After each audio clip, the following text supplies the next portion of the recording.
If someone had told me that the deepest wound of my life would come not from an enemy, but from the daughter I raised, I would have laughed in disbelief. Yet, on a quiet morning not long ago, I sat at my kitchen table with a cup of black coffee and opened my bank account on my laptop. My eyes locked on the numbers glowing on the screen. $450,000 had vanished overnight. At first, I thought there had been a bank error, maybe a system glitch. But before I could call customer service, my phone buzzed with a text message that made my blood run cold. "Thanks for the house and the car," Mom's smiling face with smiling eyes. I froze. That message was from Emily, my daughter.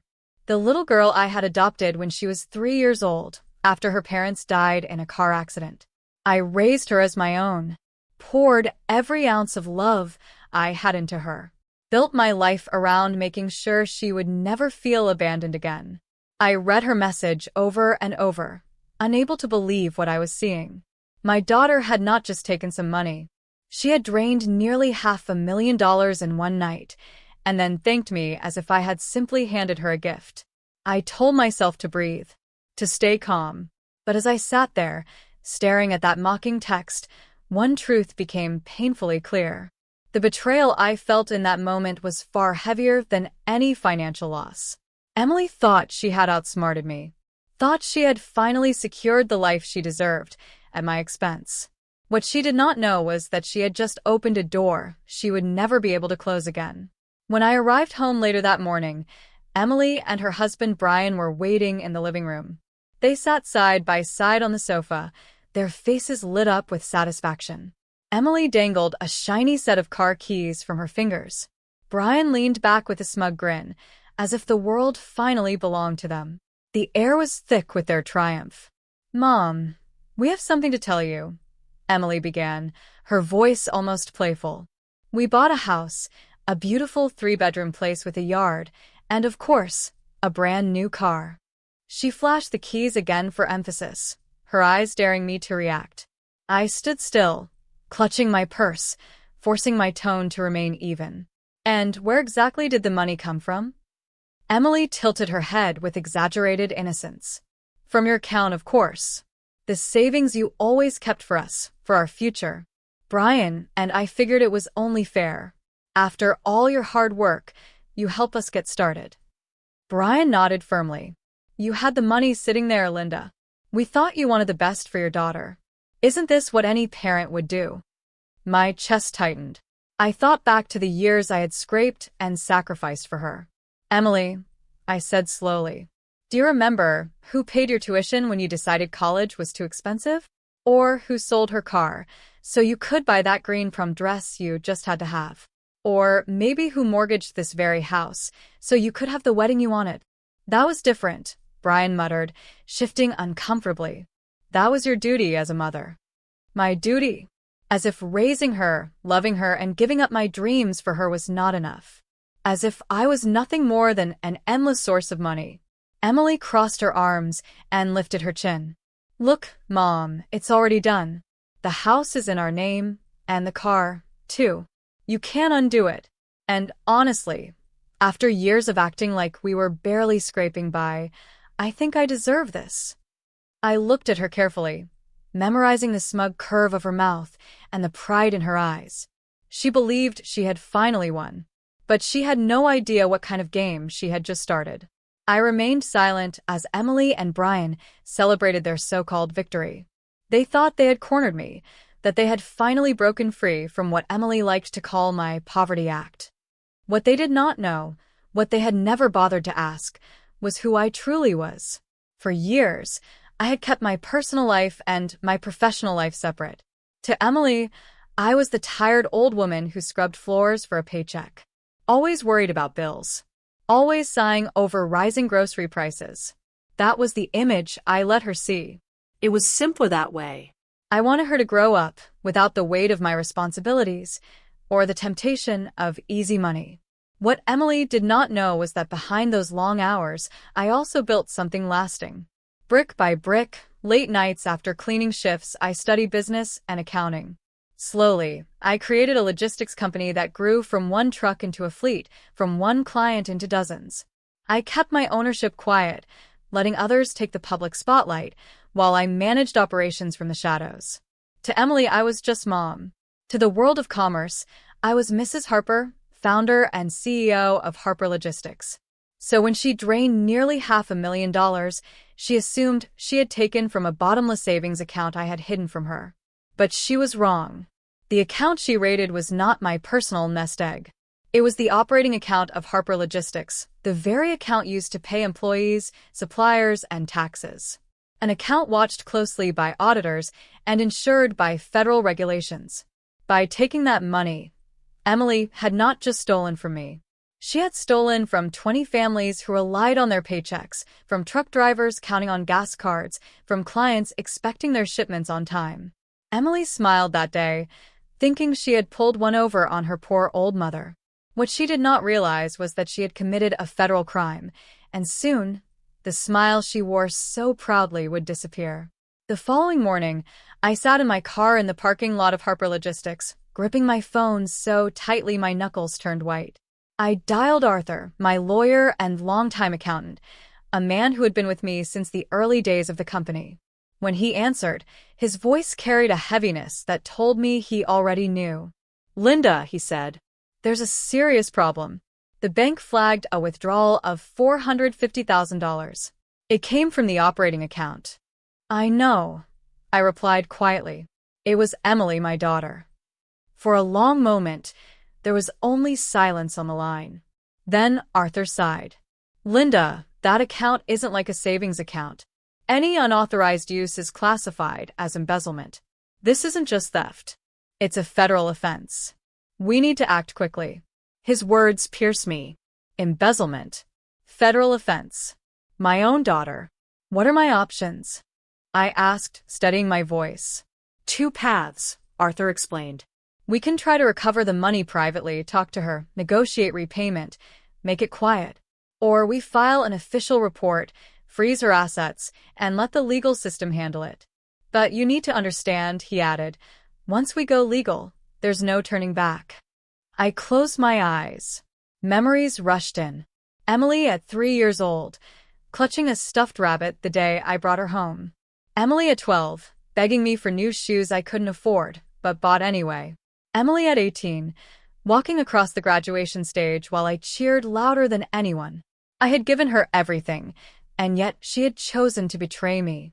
Arthur's voice cut through my thoughts. "Linda, what do you want me to do?" I opened my eyes, staring at the reflection of my tired face in the car window. The betrayal stung like nothing I had ever felt. But so did the realization that Emily would never change if I kept shielding her. "Proceed legally," I said firmly. "She has to learn that actions have consequences." "All right," Arthur replied. "Then we start today." I hung up and leaned back in my seat, the weight of my decision pressing down on me. For the first time in years, I was no longer just protecting Emily. I was protecting myself, my company, and the people who depended on me. It was the hardest choice I had ever made as a mother, but the only right one. By the next afternoon, everything was set in motion. The court had approved an emergency order to seize the assets Emily had purchased with my company's money. Officers arrived at her new house in the upscale neighborhood of Willow Creek. Neighbors peeked through curtains as a shiny red car was hauled away on a flat truck, and a large notice was posted on the front door. The beautiful home she had boasted about just 24 hours earlier was no longer hers. It was now evidence in a federal case. My phone began buzzing relentlessly. Calls from Emily, from Brian, from numbers I didn't recognize. I ignored them all, but the text messages kept coming. At first, they were angry. "How could you do this to me? You're destroying our lives." Then they turned desperate. "Mom, please call me. We can work this out." Finally, they became pitiful. "Please, I'm begging you. I'll give it all back. Just don't let them take me to jail."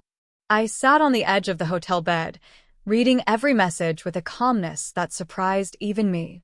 For years, I had jumped at every demand Emily made, every tear, every tantrum. This time, I did nothing. I let the consequences fall exactly where they belonged. That evening, instead of going home to an empty house where Emily might come pounding on the door, I treated myself to something I had never dared before. I went shopping at the most exclusive mall in the city. I walked into boutiques I had only glanced at through windows while rushing between jobs. I bought an elegant black dress, Italian leather shoes, and a handbag that cost more than Emily once earned in 3 months at her receptionist job. The sales clerk's eyes widened when I handed her my platinum business card. For the first time in decades, I wasn't hiding who I was. While Emily and Brian sat in a cheap motel room, dreams collapsing around them, I sipped champagne in the hotel lounge and planned my next steps. For the first time in years, I felt a spark of freedom. Emily thought she had stolen my future. She had no idea that all she had done was give me back my power. News of the case spread quickly. By the time the trial began, the courthouse steps were crowded with reporters eager to cover what they called the betrayal case. Cameras flashed as I walked past, dressed in a simple black suit and pearl necklace. I wasn't there to make a spectacle. I was there to seek justice. Inside the courtroom, Emily sat at the defense table in a gray suit that hung loosely on her frame. She looked far different from the woman who had strutted around with car keys dangling from her hand. Brian sat behind her, shifting uneasily, clearly wishing he could disappear. When our eyes met, Emily's were full of fear, not arrogance. For a moment, my mother's heart squeezed. Then I remembered her mocking message, the pride in her voice when she said the money was hers by right, and I hardened again. The prosecutor, Mr. Davis, rose to deliver his opening statement. His voice was steady, precise. Ladies and gentlemen of the jury, this case is not about a misunderstanding between family members. It is about a deliberate, calculated theft that endangered the livelihoods of 20 families employed by Harper Logistics. Over the course of 6 months, the defendant, Emily Harper, withdrew a total of $580,000.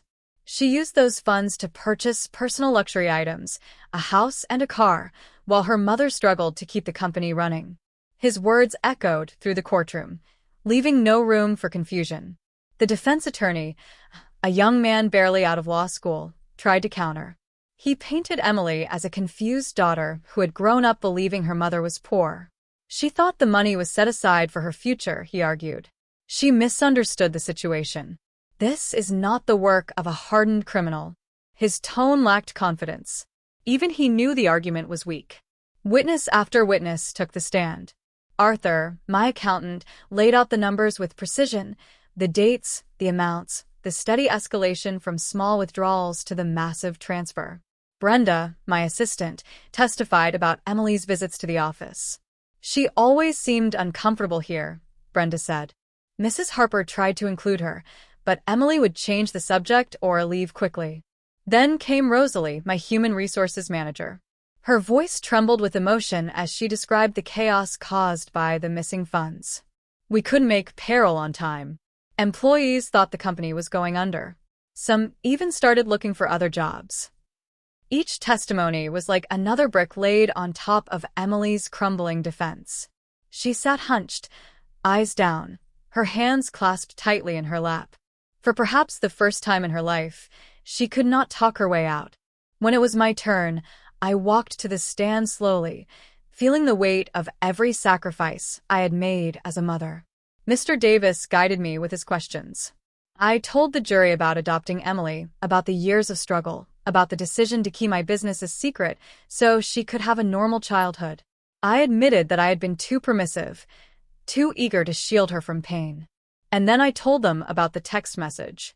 Thanks for the house and the car, Mom. Those words broke me more than the money ever could. During cross-examination, the defense attorney tried to rattle me. Miss Harper, isn't it true you're pressing charges out of revenge? No, I answered calmly. I'm pressing charges because my daughter committed a crime. Forgiving her as a mother does not mean excusing her actions as a citizen. The jury listened intently.